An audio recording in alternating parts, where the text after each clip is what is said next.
Bismillahirrahmanirrahim. Assalamualaikum warahmatullahi wabarakatuh. Oke, kita lanjutkan diskusi kita fisika material ya. Kemarin 1, 2, 3 sudah ke struktur, baik struktur subatomik maupun struktur atomik ya. Terakhir kita sudah membahas kristal. Bagaimana material-material itu tendensinya akan membentuk kristal ya. Sangat perfect, teratur, rapi, 3 dimensi ya. Kenapa? Karena energinya paling rendah. Ya. Nah, kali ini kita akan membahas tadi adalah kondisi idealnya seperti itu. Ya. Sekarang kondisi-kondisi non ideal. Ya. Tidak ada yang 100% perfect kristalin. Ada ketidaksempurnaan. Ya. Tidak sempurna kristal, makanya ada ketidaksempurnaan atau imperfeksi. Tidak 100% perfect. Ya. Nah, justru sifat ketidakperfekan ini, imperfeksi ini yang bisa kita manfaatkan untuk berbagai aplikasi yang menguntungkan kita. Ya, antara lain di sini kita tampilkan dalam pemrosesan gas emisi gas buang dari kendaraan bermotor. Ya, kita menggunakan katalisis yang memanfaatkan imperfeksi ya dalam kristal. Ya, kita akan bahas lebih lanjut. Oke, defek dan imperfeksi. Ya, struktur kristal yang kemarin kita pelajari, yang periodik, yang teratur, sejauh mata memandang 3 dimensi ya, itu adalah kondisi ideal ya. Hanya bisa dicapai ketika sistem tidak memiliki energi sama sekali atau 0 Kelvin ya. Nah, ketika sistem mempunyai energi panas sedikit saja di atas 0 Kelvin, maka berbagai ketidaksempurnaan akan muncul akibat atom-atom tadi bergetar ya, senantiasa bergetar-getar ya. Nah, ini kita sebut sebagai defect atau imperfeksi ya. Ini tidak bisa kita hindari atau kita hilangkan sepenuhnya ya, tapi kita bisa manfaatkan untuk rekayasa material guna mendapat sifat-sifat yang kita inginkan ya. Nah, ini tipe-tipenya ada yang 0 dimensi, 1 dimensi, 2 dimensi. Oke, mulai dari yang paling sederhana, 0 dimensi ya, kita sebut sebagai point defect, titik ya. Point defect meliputi ya vacancy, ada interstisial, substitusional. Nah, nanti di keramik kita akan membahas Frankel defect dan Schottky defect ya. Kita mulai di vacancy. Vacancy apa sebenarnya? Nah, ini adalah paling sederhana ya. Intinya adalah adanya kekosongan di tempat di mana seharusnya diisi oleh atom ya. Nah, adanya vacancy ini menimbulkan distorsi pada kristal yang bersifat kompresif ya. Ini harusnya ada atomnya, jadi kosong, makanya ini agak terdorong ke sana ya. Bagian yang ada vacancy ini mengalami tekanan ke dalam, kompresif namanya ya. Nah, ini skematiknya, ini kira-kira gambar aslinya. Gambar STM menunjukkan adanya vacancy pada bidang silikon. Ini harusnya terisi 1 atom di sini ya, tapi hilang. Itu yang seperti itu kita sebut sebagai vacancy. Selanjutnya adalah interstisial. Nah, ini kebalikan dari vacancy ya, di mana tempat yang seharusnya tidak ada kristal malah tempat yang seharusnya tidak ada atom malah disusupi atom di sana ya. Nah, ini gambarnya seharusnya kan seperti ini strukturnya ya. Ini tengah-tengah harusnya ruang kosong, ini malah ada 1 atom di sini ya, tersusupi ya. Nah, karena atomnya ini ukurannya kan lebih besar dari tempat yang tersedia ya, makanya interstisial menghasilkan distorsi yang sangat besar ya, dan energinya lebih besar dari vacancy ya. Nah, ini menyebabkan distorsi juga, tapi ke arah luar ya, mendorong kristal atom-atom di sebelahnya ke arah luar ya. Kita sebut sebagai tensi ya, tension. Jenis stresnya tension. Tadi vacancy ke dalam, ini keluar ya. Vacancy dan interstisial ini bersifat stabil secara termodinamik ya, artinya selalu ada, dimungkinkan secara hukum termodinamik ya. Berapa jumlahnya dalam sebuah kristal? Nah, ini kita bisa hitung dengan melihat seberapa sih energi yang diperlukan untuk membuat sebuah vacancy atau interstisial itu ya. Contoh untuk vacancy, jumlah vacancy per unit volume adalah jumlah total posisi lattice kalikan eksponensial, ya, kalikan E berpangkat minus QV dibagi KT. QV adalah energi yang diperlukan untuk membuat sebuah vacancy itu. K adalah konstanta Boltzmann, T temperatur. Ya.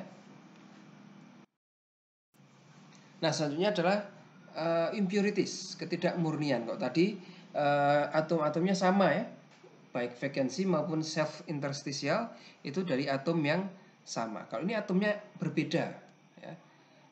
Atom asing, foreign interstitial, dan foreign substitutional.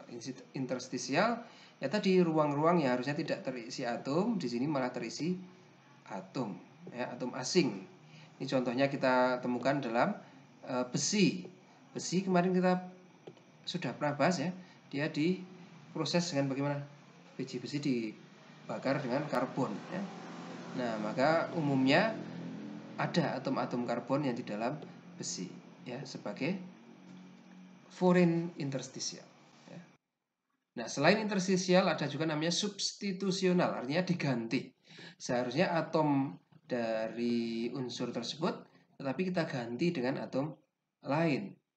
Ya, bisa lebih kecil, bisa juga lebih besar, bisa juga ukurannya sama. Ya, atom asing menempati posisi lattice kristal, kita sebut sebagai substitusional. Ya. Ini contohnya dalam perunggu solid solution, ya. Perunggu itu apa? Atau kuningan, ya. Tembaga dengan seng misalnya, ya. Nah, itu atom tembaga menempati lattice-nya atom seng, atau atom seng menempati lattice-nya atom tembaga. Kita sebut sebagai substitusional. Ya. Contoh ketidakmurnian adalah larutan padat solid solution, ya, dan campuran logam alloy. Ya, contohnya ini koper dalam nikel, ya. Nah, ini atom koper menempati tembaga menempati tempat yang seharusnya ditempati oleh nikel. Ya, interstisial contohnya tadi yang kita sudah sebutkan, ya, karbon dalam besi. Ya. Kemudian doping pada bahan semikonduktor, kita belajar di mata kuliah semikonduktor, ya. Harusnya silikon semua dengan 4 elektron terluar. Misalnya kita doping dengan fosforus, ya, elektronnya di luar ada 5, sedangkan yang diperlukan untuk ikatan 4, maka dia sisa 1 elektron, ya, menjadi tipe N. Bisa juga dengan doping boron, di mana dia hanya memiliki 3 elektron, jadi kekurangan 1 elektron menyebabkan 1 vacancy elektron, ya, hole. Ini menjadi tipe P, ya. Itu contoh dari impurities. Nah, untuk menghitung misalnya tadi campuran, karena sangat sulit untuk mendapatkan 100% zat itu sendiri, ya. Nah, kita yang paling murni pun gas mulia, emas misalnya tidak ada yang 100% emas, paling 99,999, ya, tidak ada. Selalu ada komposisi atom-atom pengotornya, ya. Maka kita ingin tahu berapa sih sebenarnya persentasenya dari atom pengotor misalnya, atau berapa komposisi dari Cu dengan Ni tadi, atau berapa perunggu, berapa komposisi sengnya, berapa kopernya, ya.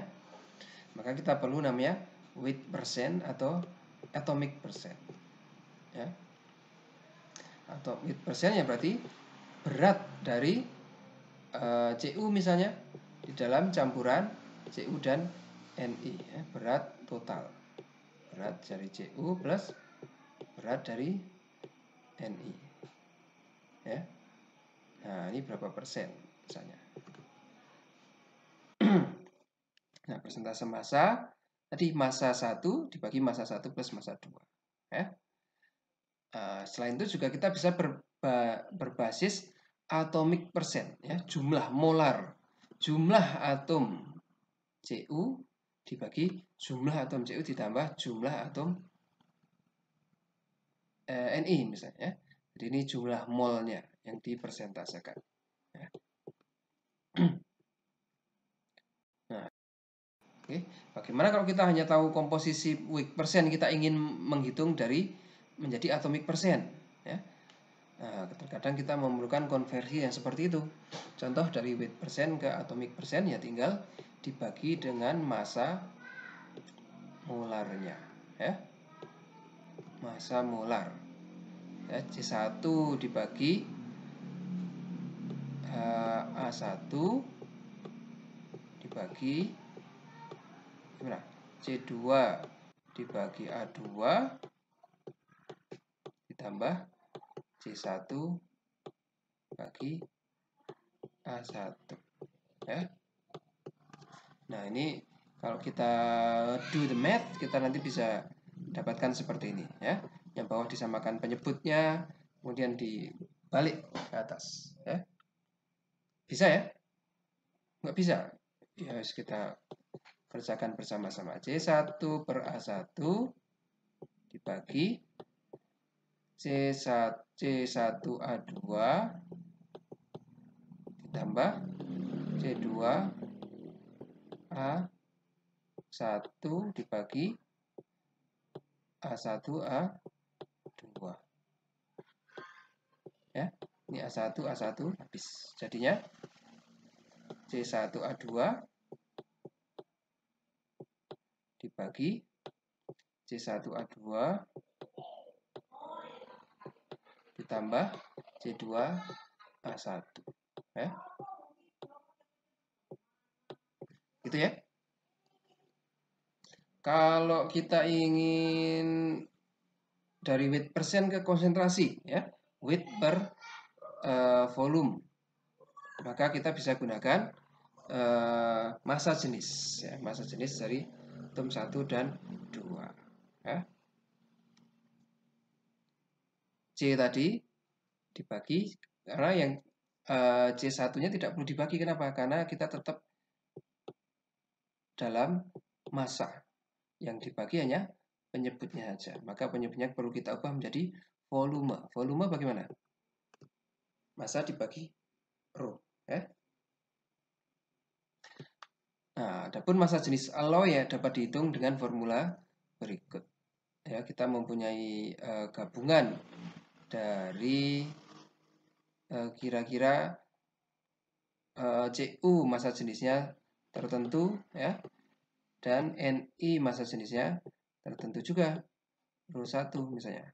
Ini massa jenisnya rho 2. Kalau saya campurkan alloy 50% Cu dan 50% Ni, berapa massa jenis campuran saya sekarang ya? Maka di sini B average sama dengan 100 dibagi C1 bagi rho 1 plus C2 bagi rho 2 ya. Bisa kita dapatkan. Itu ya. Contoh, kita punya solder nih yang sering kita pakai, instrumentasi ya. Yang lama memakai timah dan timbal ya. Sekarang yang terbaru sudah tidak ada timbalnya. Karena timbal ini berbahaya gasnya bagi kesehatan ya. Tapi kalau dulu kita memakai tin lead ya, bahan solder terbuat dari alloy timah, Sn dan timbal. Pp dengan komposisi misalnya Sn-nya 63%, Pp-nya 37%. Dari masanya ya, weight persen. Nah, kita disuruh tentukan komposisi atomic persen bahan solder tersebut jika diketahui massa molar Sn-nya 118,71 dan massa molar Pp 207,9 ya. Nah, bagaimana nih? Ya tadi kita pakai komposisi yang tadi ya. Atomic persen, misalnya kita ingin tahu atomic persen dari Sn. Atomic persen dari Sn. Berapa ini? Dari weight persen ya sudah, kita ambil aja Sn 63. Beratnya 63. Kita perlu bagi dengan massa atomnya. 118,71. 118,71 dibagi apa? Atomik dari masing-masing Sn dan Pp. 63 dibagi 118,71 ditambah 37 dibagi 207,19. Kira-kira lebih besar di weight persen atau atomic persen untuk Sn?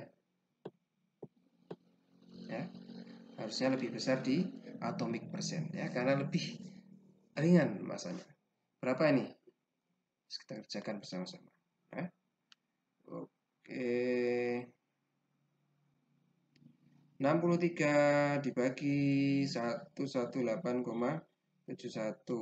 Kita ketemu berapa tuh? 0,531. 0,53. Maaf lupa. Kali 100%.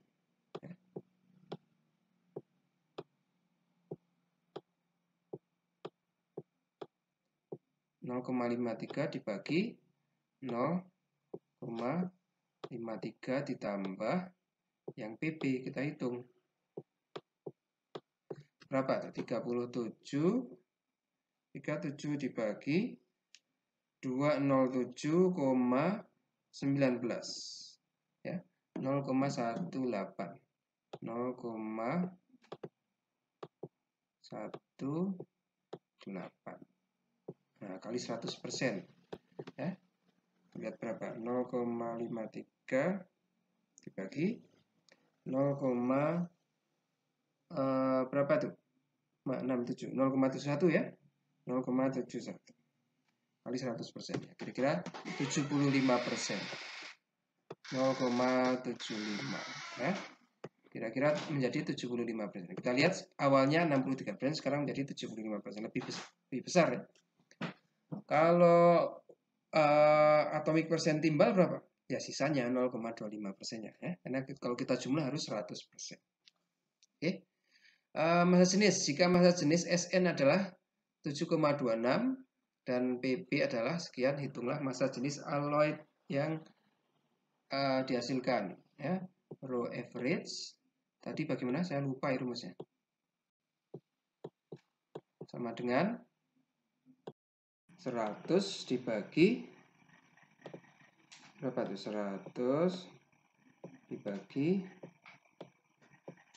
C1 63 dibagi Rho 1 7,265 ya. 265 ditambah 37 dibagi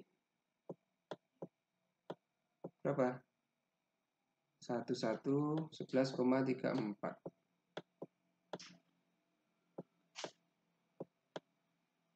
Nah, berapa ini? Pokoknya berapa? 63 dibagi 7,265 ya. Ini 8,67. 867 37 dibagi 11,34. 3,26 tambah 8,67 ya. 11,93. Kira-kira 100 dibagi 11,93. 8,38 ya. Ini selalu di antara komponen penyusunnya ya. Di antara 7,2 dan 11,34. 8,38 kira-kira ya. Bisa dikerjakan. Nah, sekarang pada keramik. Keramik ini agak ribet sedikit. Kenapa? Karena kita harus memperhatikan netralitas dari bahan ya. Kalau hanya satu anion yang hilang kan jadinya berkurang banyak ya. Atau satu kation yang hilang berkurang ya. Maka hanya ada 2 di keramik yang kita sebut sebagai Schottky defect ya. Nah, itu pasangan antara vakansi kation dan vakansi anion ya. Jadi sama-sama anionnya hilang 1, kationnya juga hilang 1 ya. Ini kita sebut sebagai Schottky defect. Jadi muatan minusnya berkurang 1, muatan plusnya juga berkurang 1, tetap netral ya. Frankel defect adalah pasangan vakansi kation dan interstisial kation ya. Jadi tidak hilang, cuman dia bergeser tempat saja ya. Misalnya nih, satu kationnya hilang, tapi sebenarnya dia berpindah ke sini, nyempil di sini ya. Jadi interstisial. Ya, kalau dalam hal ini positifnya hilang, tapi potensinya nambah juga, jadi tidak ada kehilangan muatan ya. Nah, pertanyaan kenapa tidak temukan adanya vakansi anion dan interstitial anion? Nah, ini umumnya anion itu lebih besar dari kation. Jadi kalau dia mau vakansi kemudian mau nyungsep di mana nih? Tempatnya nggak muat untuk anion, ya. Oke ya. Nah, jenis lain lagi adalah pada sebagian keramik ada point defect yang bisa menyebabkan komposisinya berubah. Ya, ini namanya pertukaran ion exchange. Jadi stoichiometrinya tidak berubah. Misalnya kita mempunyai FeO, ya, besi bermuatan 2 plus O 2 minus, ya. Tapi ion Fe ini bisa bermacam-macam, dia selain bisa 2 plus juga bisa 3 plus, ya. Maka jika ada atom 3Fe2+, ini digantikan oleh atom 2Fe3+, kan sama muatannya, minus plus 3 kali 2, 6. Plus 2 kali 3 juga 6. Ya. Maka kita akan ada satu vakansi kation di sini. Ya. Ini yang sudah kita pakai untuk Fe3+ misalnya. Ya. Nah, kalau Fe2+ harusnya 3, tapi Fe3+ cuma 2 saja. Maka menyebabkan satu kation. Ya. Vakansi kation maupun anion karena perbedaan valensi ion ini umum ditemukan pada keramik, ya. Ini yang menjadi dasar pengembangan arah baru. Maka kita dapatkan konduktor tapi yang transparan, ya. Transparan conducting electrode ITO FTO yang digunakan untuk solar cell dan sebagainya, ya. Itu dengan prinsip seperti ini, ya. Sama. Nah, tadi bisa Fe2+ atau 3+, ini bisa juga 2 ion misalnya Na yang muatannya 1, 2 Na diganti dengan 1 Ca yang muatannya 2, ya. Maka menyebabkan ini satu vakansi di sini. Oke. Anion juga seperti itu. Cl- yang muatannya minus 1 misalnya 2 Cl- diganti oleh 1 O2-, ya. Jadi menyebabkan satu vakansi di sini, ya. Ini yang dikembangkan untuk conducting transparent conducting electrode, ya, atau juga untuk conducting ionic yang untuk fuel cell. Jadi supaya bisa berdifusi, misalnya oksigen bisa berdifusi, ya, berdasarkan vakansi kation dan vakansi anion. Contoh, rasio atom besi dan atom O dalam FeO adalah 1:1, ya. Jika terdapat point defect yang menyebabkan perubahan komposisi sehingga terdapat 10 ion Fe3+ untuk setiap 100 ion Fe, maka tentukan banyaknya vakansi kation yang ada di dalam material. Ya, ini matematis sekali, tidak ada materialnya. Okay. Artinya apa? Setiap 100 Fe, ya, ternyata 90-nya adalah ion Fe2+, ya. 2+. 10-nya apa tuh? Yang 10 Fe3+, ya.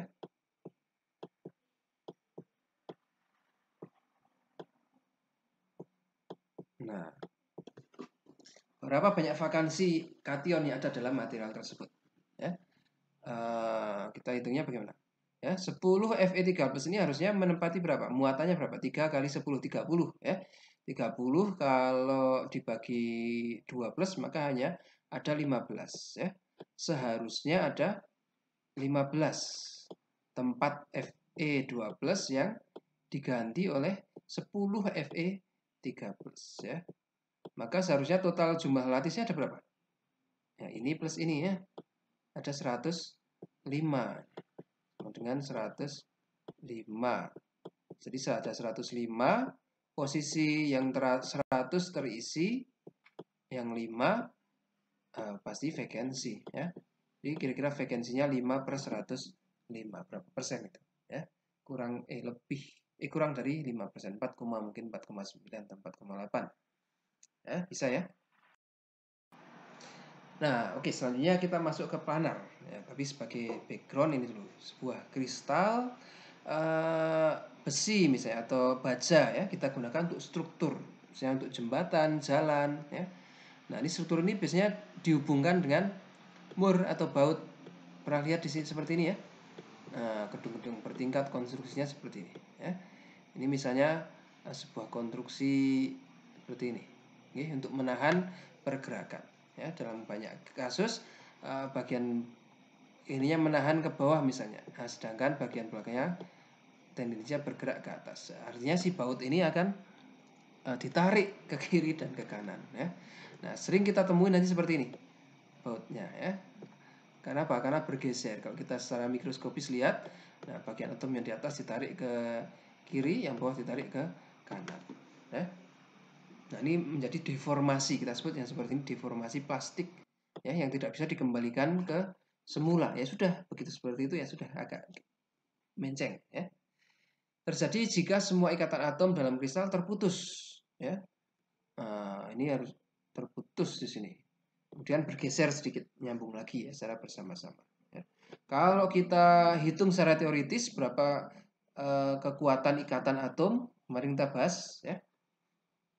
Untuk per meter persegi kira-kira kita perlu stres yang sangat besar.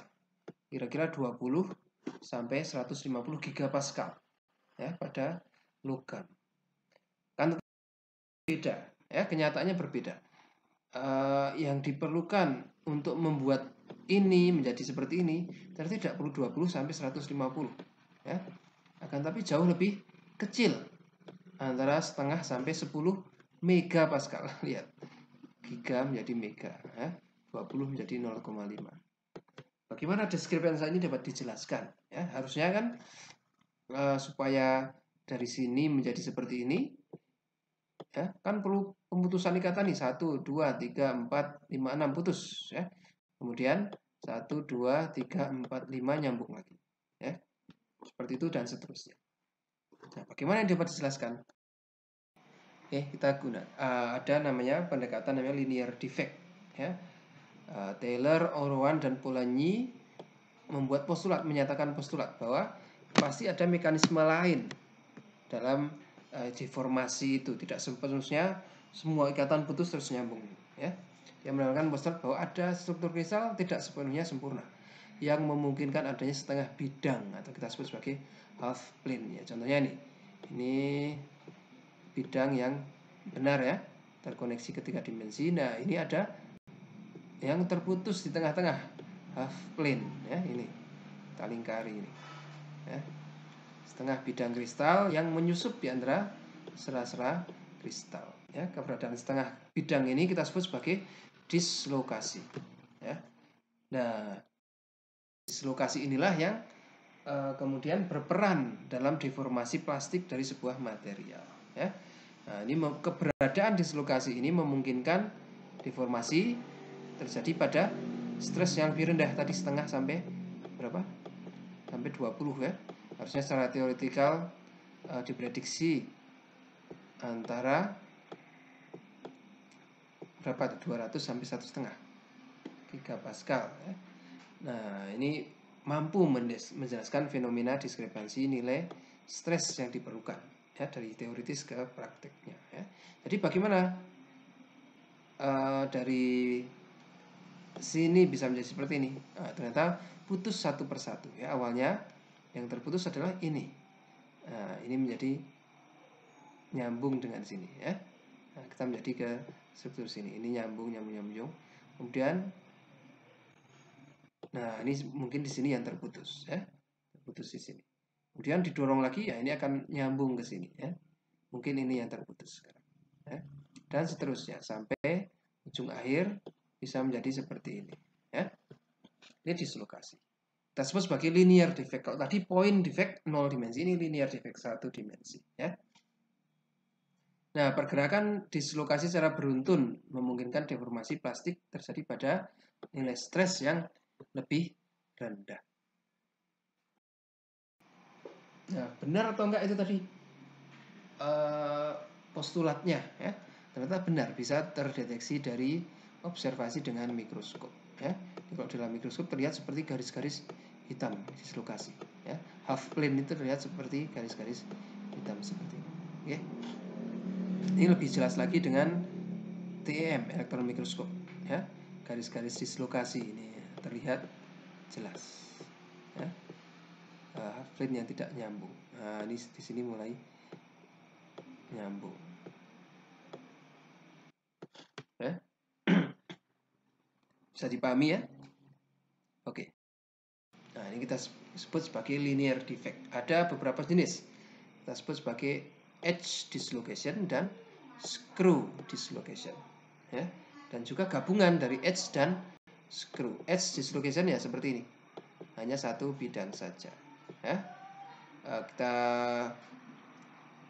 definisikan sebagai Burgess vector B yang tegak lurus terhadap garis dislocation. Burgess vector itu apa? Ini kalau kita menghitung di sini ya. 1, 2, 3, 4. Vertikal 4 ya, horizontal 1, 2, 3, 4. 4 juga ya. Maka bawah 1, 2, 3, 4. Maka ke sana harusnya kan 4 ya. 1, 2, 3, 4. Nah, ini ada awalnya di sini, akhirnya di sini. Ada pergeseran sedikit. Kita sebut sebagai Burgess vector ya. Kalau dia tegak lurus dengan garis dislocation, nah kita sebut sebagai edge dislocation ya. Ada juga yang namanya screw dislocation. Itu jika B tegak lurus terhadap garis dislocationnya ya. Maaf, paralel terhadap garis dislocation, Burgess vectornya. Nah, ini Burgess vectornya bisa dihitung di sini misalnya ya. Nah, ini ada bergeser ke sana. Yang ketiga adalah mixed dislocation. Ada garisnya. Nah, ini membentuk sudut tertentu ya. Jadi campuran antara edge dengan screw. Berapa nilai stres minimal yang diperlukan untuk menggerakkan dislocation tadi? Harusnya kan secara teoritis tadi berapa? 200 sampai 1500 ya? Lupa saya. Ini harus di sini menjadi kira-kira setengah sampai 20. Ya. Bagaimana hitungannya? Nah, itu kita sebut sebagai stress Pearce-Navarro ya. Stres sigma PN Pearce-Navarro sama dengan apa? G. Modulus dari shear, nanti akan kita belajar di lecture selanjutnya, mechanical properties ya. Kalikan eksponensial EXP ya, atau E berpangkat minus 2pi W dibagi B ya. Dimana W adalah A dibagi 1 minus V ya. A adalah interplanar spacing, jarak antara bidang tadi ya. Misalnya bidang 001. Nah, jarak antar bidangnya berapa? Itu yang kita dapatkan dari XRD ya. A dibagi 1 minus VV apa? V adalah Poisson ratio. Nanti kita akan belajar juga di mechanical properties ya. B apa? B adalah interatomic spacing. Kalau tadi interplanar jarak antar bidang, B interatomic jarak antar atom yang berdekatan ya. Nah, kita tidak akan buat rumit-rumit. tidak saya suruh hitung. Di sini kita cuma mau melihat saja bahwa stres yang diperlukan bergantung pada A di sini ya. W ada komponen A dan ada komponen B ya. Jadi semakin kecil, semakin besar A atau semakin kecil B, bagaimana? Stresnya bagaimana? Semakin kecil ya. Kenapa? Karena berpangkat minus. Jadi artinya seperti ya. Semakin besar A itu apa? Interplanar spacing. Semakin jarak antar plane itu semakin besar, semakin mudah dislokasi tadi akan bergeser ya. Atau dengan kata lain semakin rapat jarak antar B, jarak antar atom, maka dia semakin mudah bergeser ya. Nah, kita sebut sebagai dislokasi ini lebih mudah bergerak. Nah, bergerak itu slip ya, kepleset ya, pada bidang dengan yang rapat, close pack. Kenapa close pack? Karena close pack itu jarak antar atomnya paling kecil ya, interatomic spacingnya paling kecil ya. Maka itu disebut sebagai slip plane. Ini plane yang interplanar spacingnya besar dan slip direction yang jarak antar interatomiknya paling rapat ya, kita sebut sebagai slip system ya.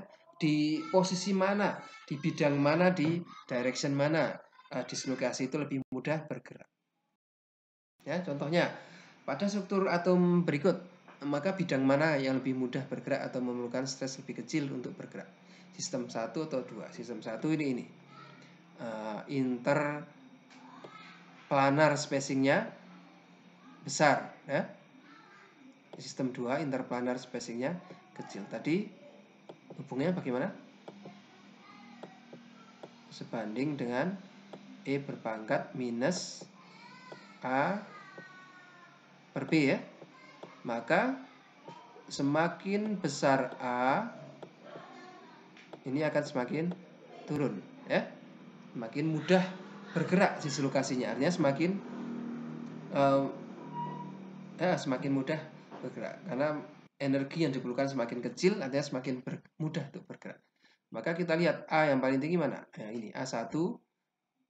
Dislokasi ini akan lebih mudah bergerak di sini, ya. Kalau kita dorong ke sana, ini dorong ke sini, dia akan lebih mudah bergerak slipnya, ya. Nah, ini sama juga dengan B. Artinya A semakin tinggi kan B-nya semakin kecil. Nah, kita lihat jarak interatomic spacing-nya, B-nya semakin kecil, ya, dibanding sistem 2. Kalau sistem 2, jarak antar atomnya ini T2, ya, semakin lebar. Slipnya ini, maka dia lebih susah untuk bergerak di sini. Ya iya, kalau kita lihat permukaannya seperti bergerigi, ya, jadi agak susah untuk bergerak, ya. Cukup jelas, ya. Jadi sistem 1 yang lebih mudah untuk bergerak. Oke, sistem yang paling rapat jarak.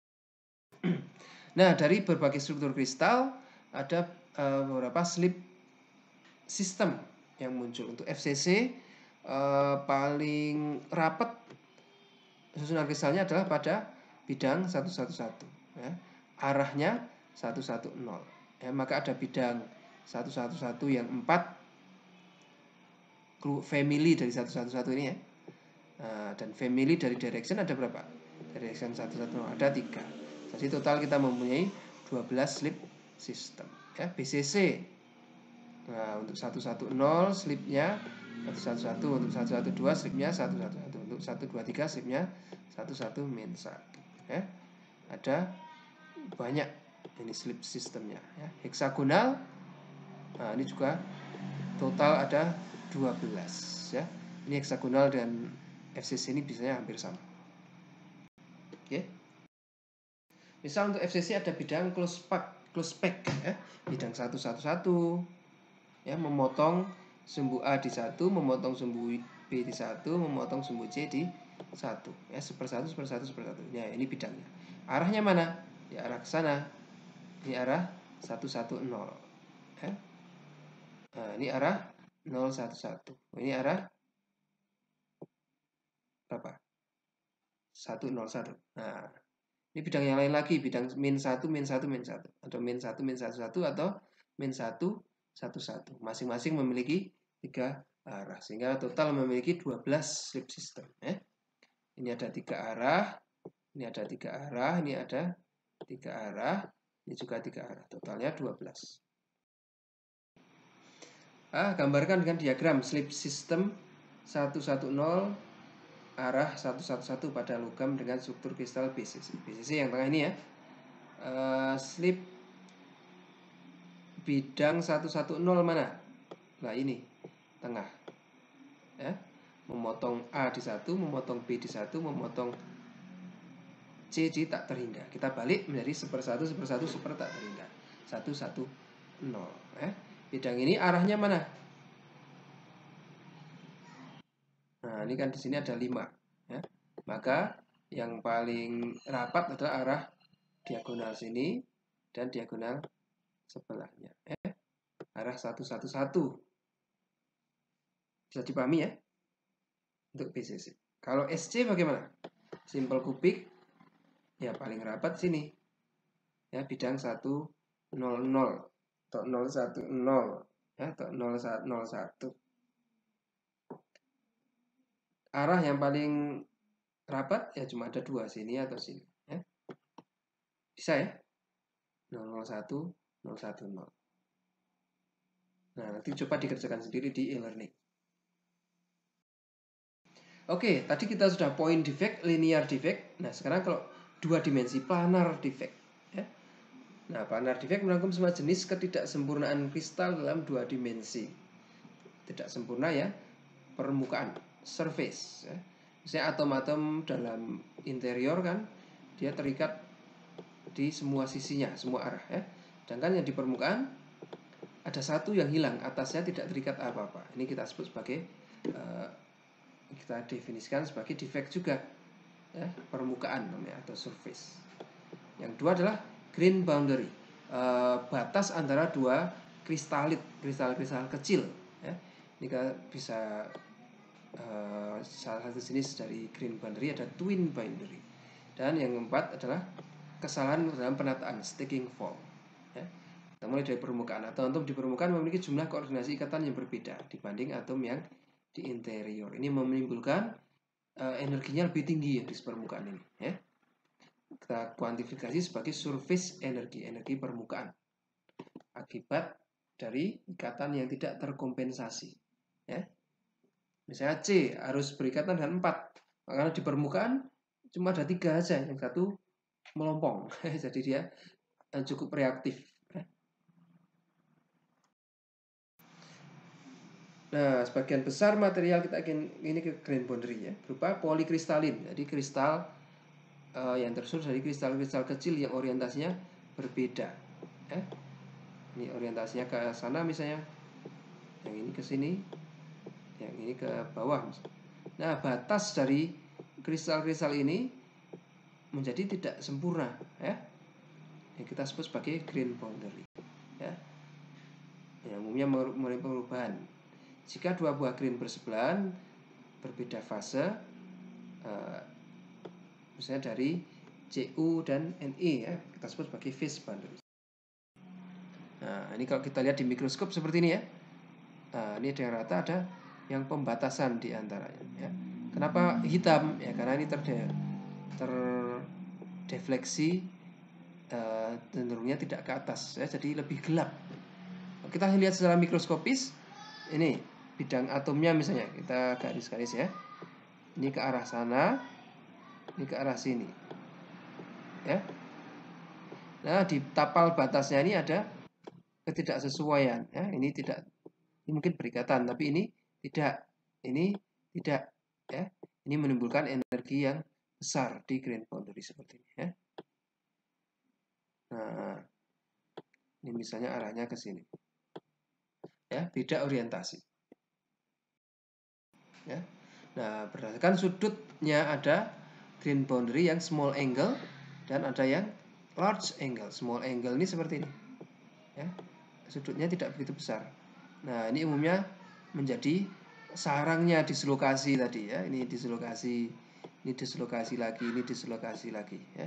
Kalau ada seperti ini, kita dorong kristalnya dengan shear stress, bagian ke kiri bawah, ke kiri, atas ke kanan. Nah, ini akan mudah untuk bergerak ya, mudah terdeformasi.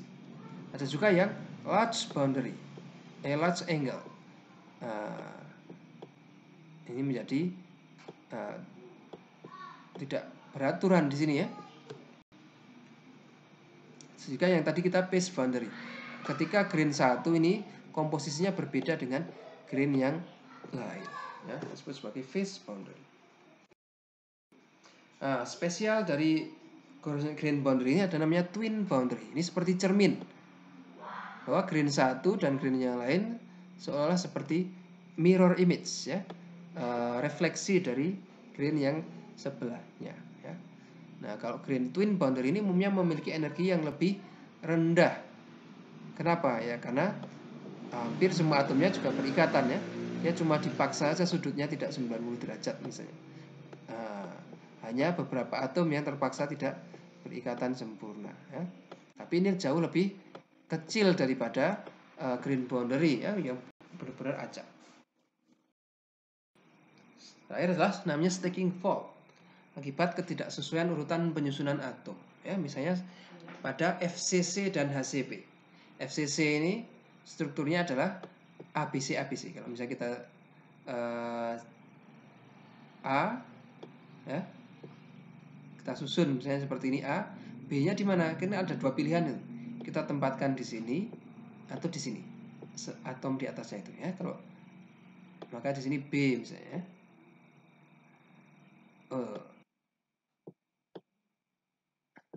Nah, selanjutnya lapisan atas lagi kita memiliki dua pilihan. Apakah kita tempatkan di tengah-tengahnya seperti hanya struktur bawahnya, atau agak bergeser sedikit. Nah, kalau kita bergeser sedikit menjadi ABC, ABC, A, kemudian B, kemudian C, ya. Nah, di sana ada atom lagi di belakangnya 2 ini. Di belakangnya 2 ini. Bisa dilihat ya, B dan C bedanya apa ya? Ini yang satunya di depan, ini yang atom satunya di belakang sana. Ya. Kalau strukturnya adalah ABC, ABC, maka ini menjadi FCC. Ya. Kalau strukturnya AB, AB, AB, AB, maka strukturnya menjadi HCP. Ya. Nah, kadang untuk HCP kita punya AB, AB, AC misalnya. Ya. Nah, itu kita sebut sebagai stacking fault. Ya. Atau dalam FCC kita mempunyai ABC, ABC, AB, A, ABC. Nah, itu kita sebut sebagai stacking fault. Ya. Nah, itu kira-kira jenis-jenis imperfeksi yang ada. Oke, ini nilai energi ya. Tabel di atas menunjukkan nilai excess energi, kelebihan energi untuk stacking fault, green boundary, twin boundary, dan surface untuk beberapa kristal logam. Ya. Pertanyaan, mengapa energi permukaan twin boundary lebih kecil dibanding green boundary? Green, twin. Ya. Untuk green boundary 367, twin hanya 10. Ya.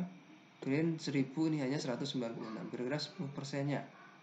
Ini 600, ini 20%-nya. Ya. Ini kecil sekali, 5% atau mungkin 8%. Ini juga 20%-nya. Kenapa? Ya tadi, misalnya di twin boundary hampir semua atomnya masih terikat, ya. Tidak ada yang dangling, tidak ada yang harusnya atom karbon berikatan dengan 4 atom lainnya, tetap berikatan dengan 4, cuma sudutnya saja agak dipaksa, tidak sesuai, ya. Sedangkan kalau di green boundary, ya dia tidak terikat memang, ya. Tidak ada yang bisa digunakan untuk berikatan, maka energinya lebih besar, banyak ikatan-ikatan yang nganggur itu, ya. Jadi perlu energi besar. Oke ya. Nah, ini dipakai untuk apa sih defek dan katalisis? Nah, seperti di slide awal, salah satunya ini kita gunakan sebagai katalis yang punya untuk mempercepat terjadinya reaksi kimia tanpa zatnya ini bereaksi, ya. Nah, contohnya dalam kendaraan bermotor kita punya katalis cerium zirconium oxide, ya. Nah, ini dalam bentuk nanopartikel, 5 nano ukurannya, ya. Kita lihat di sini, ini ada tidak rata, ya. Ini ada step, ya. Di sini mungkin ada dislocation dan sebagainya. Ini agak kelihatan, ya. Nah, bagaimana? Ini umumnya lokasi defek ini tempat ini memiliki energi yang tinggi. Tadi sebelumnya kita lihat ya, green boundary punya energi berapa, surface berapa. Nah, ini ada atom satu sendirian di sini. Nah, ini umumnya memiliki energi lebih tinggi, lebih reaktif. Ini menjadi area yang favorit untuk gas. Misalnya gas hidrokarbon CO yang tidak terbakar sempurna, maka dia akan terabsorpsi di sini, misalnya bergerak berikatan dengan sini. Kenapa reaktif? Karena dia ada 3 yang tidak berikatan atomnya, sini, di sini, dan sebelah sininya, ya. Maka misalnya ada O2 lagi, O2 terabsorpsi di sini, ya. Nah, ini ada CO lagi, molekul CO. Maka dia akan tertarik ke sini, tertarik ke sini, tertarik ke sini, ya. Nah, bereaksilah 2 CO dengan 1 O2 membentuk 2 CO2. Itu sudah 2 CO2, karbonnya sudah terpenuhi, ya. Nah, dia tidak begitu terikat dengan logamnya. Jadi akan terlepas sebagai gas buang CO2. Ya. Ini prinsip katalisis. Nanti akan kita pelajari, ya, atau sudah dipelajari bukan di kimia dasar. Ya, nanti kita tambah lagi di pembahasan aplikasi. Ya. Gitu ya, tentang imperfeksi. Ya, kira-kira itu yang bisa kita sampaikan pada pertemuan ini. Mudah-mudahan yang sedikit ini bisa memberi tambahan pemahaman ya dan bermanfaat untuk kita. Baik, kita cukupkan dengan hamdalah. Alhamdulillahirabbil alamin. Assalamualaikum warahmatullahi wabarakatuh.